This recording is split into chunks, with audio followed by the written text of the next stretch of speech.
Well, we are now in the Gallery of Modern Art of Novi Sad, which is the place which I very often I'm visiting, because I'm working as an art critic for our newspaper, and of course I'm covering all art events in Novi Sad, so this gallery is a very important place for our culture. And at the moment there is an exhibition of posters of our contemporary designers. Well, I was born here in Novi Sad and I'm living here for 40 years. So I also don't think that I should leave this city, because it is very peaceful. We are living here. 14 nationalities are living together in Novi Sad, and we feel very fine, and still there are no problems with differences, national differences, which led to this war in the former Yugoslavia. So here still are living Serbs, Croats, Muslims, Hungarians, Slovaks, Jewish people, Romanians, Russians, all together, and we really don't ask each other. We even don't know who is who. So this is a small oasis of peace in the former Yugoslavia, and I would say that the Federal Republic of Yugoslavia, which is formed after the beginning of this war, which consists of Serbia and Montenegro, the two republics. So the Federal Republic of Yugoslavia is still a peaceful part of the former Yugoslavia. And we have here, we try to have here a normal cultural life, family life. Of course, you know that international sanctions are put on our country.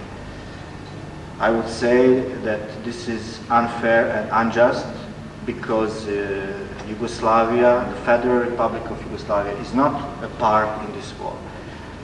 And we, my people and I, we feel that we are really unjustly put under this embargo.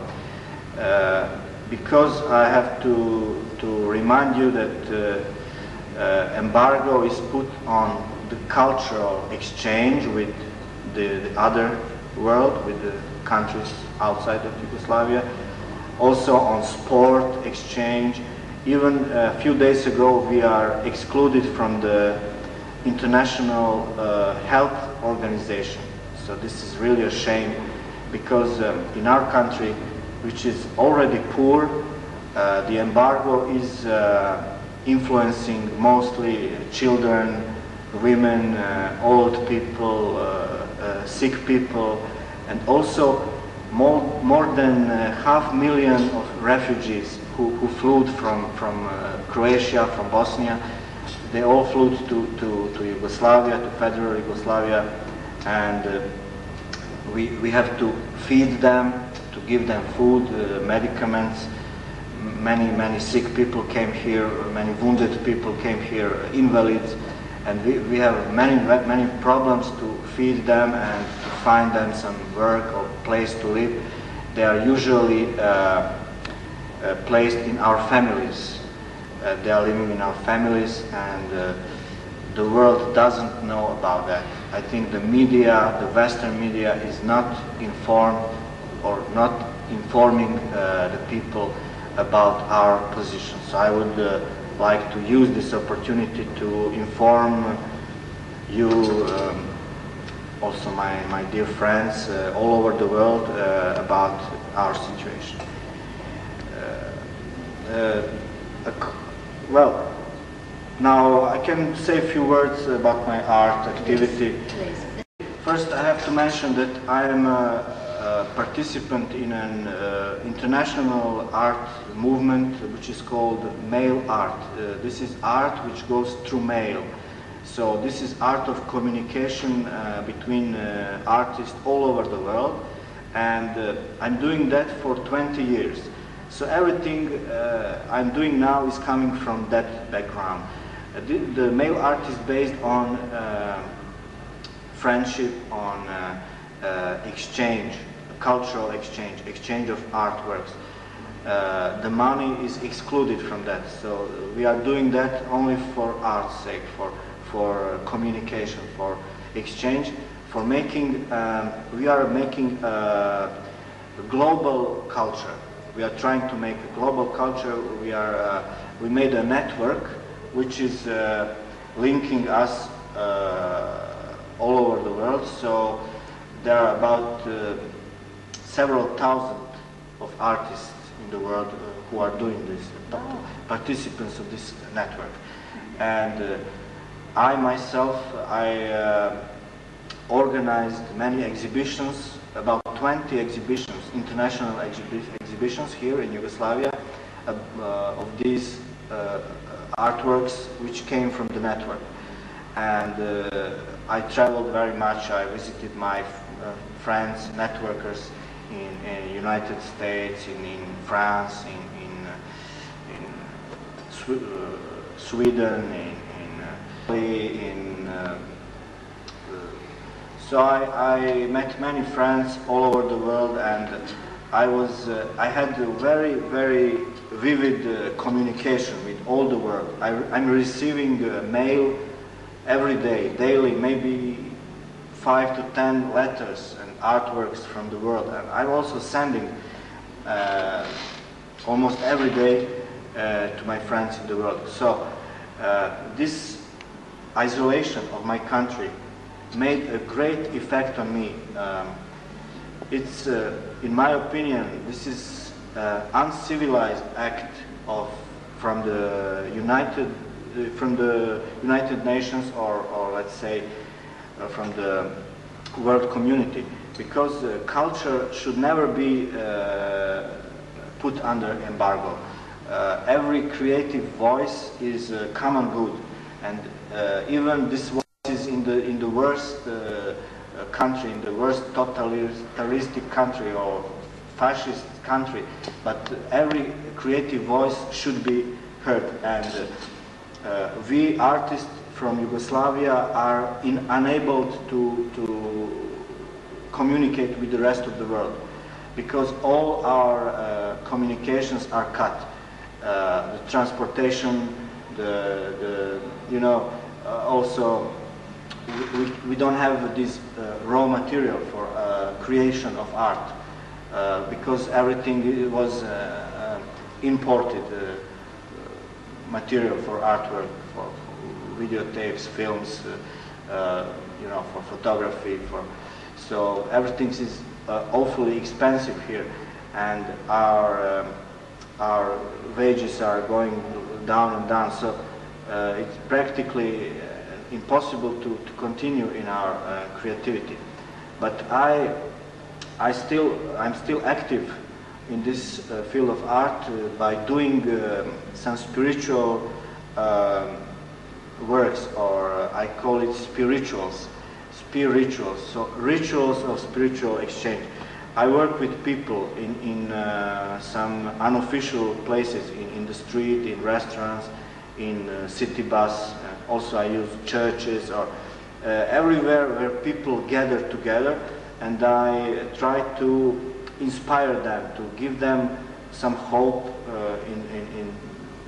to this life and for the future, and to surmount all these barriers which are made artificially between people, between nations, between ideologies, between races. So these art activities are more like behavior art, or performances, or happenings. I organize that very spontaneously among people. Here's the catalog of my retrospective exhibition, which called Spirituals, and here are some of my spirituals documented. I worked very much in the streets, in the nature. I was invited, for example, to go to Paris to give a lecture about my spirituals in the Institute for High Studies of Contemporary Art, and so many people in the world are supporting me, my art activities. But now I see the danger for that, because my art is based on communication with all the world, and now we are put under the embargo. I'm afraid that soon the mail and telephone links with the world will also be cut, and this will really make us spiritually dead, because this is very unnatural to cut off some part of the world, to isolate it, to put it in the ghetto. Because I compare it with the human organism. If you stop the bloodstream in one part of the body, soon you will provoke sepsis or gangrena of all the body. The blood begins to be poisoned. So if the world stops communication, cultural exchange in one part of the world, it will reflect on all the world's culture, because this is really unjust to isolate just one nation, one culture from the others. And I'm still working very much in sending letters, articles, informations to the world, to the art world about our situation, and many of these articles are published, which is, I'm very glad for that, but only in some art magazines. But soon but still the political media in the world are not really informed or concerned about our cultural situation, about our health problems. Because I've heard, since the embargo was put on Yugoslavia, it was 1 year ago, there is 30% of mortality grow. So, because we don't have even some very substantial medicaments. For example,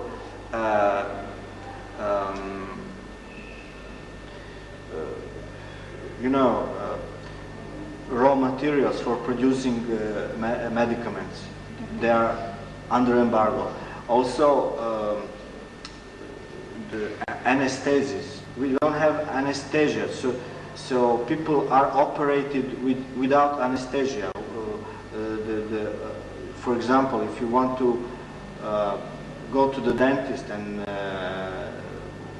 some of your tooth have to be put out without anesthesia. This is really awful situation.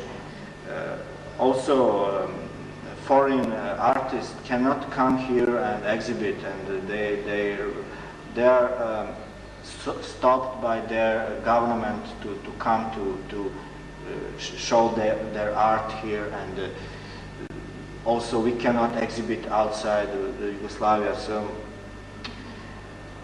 this is really humiliating situation. Also, in frame of my art activities, in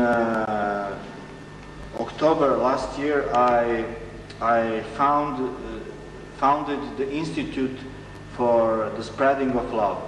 This is the magazine I'm producing. The name is Love, and I thought love is the best answer to hatred, to the war, to destruction.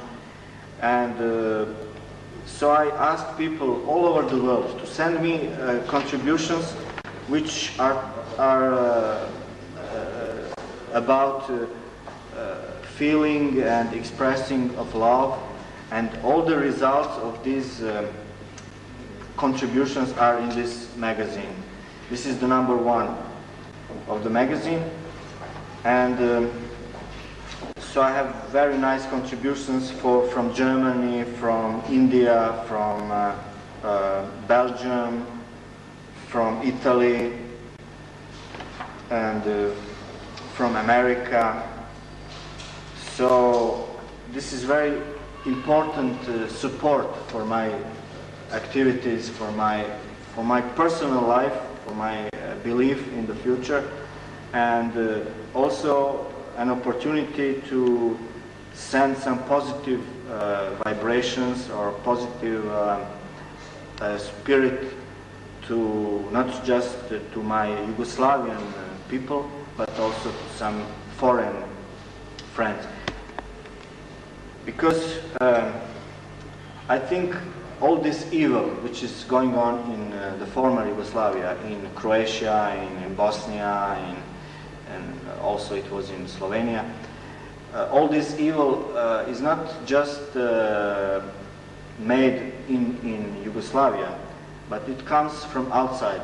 You know, there are some big interests of some very rich countries to have this part of Balkans or of the world under control, and the best way is to separate us in many small republics, and because Yugoslavia, former Yugoslavia, was too strong country with 20 million people, 20 million inhabitants, was too strong to be, it would dominate this part of Europe, the Balkans.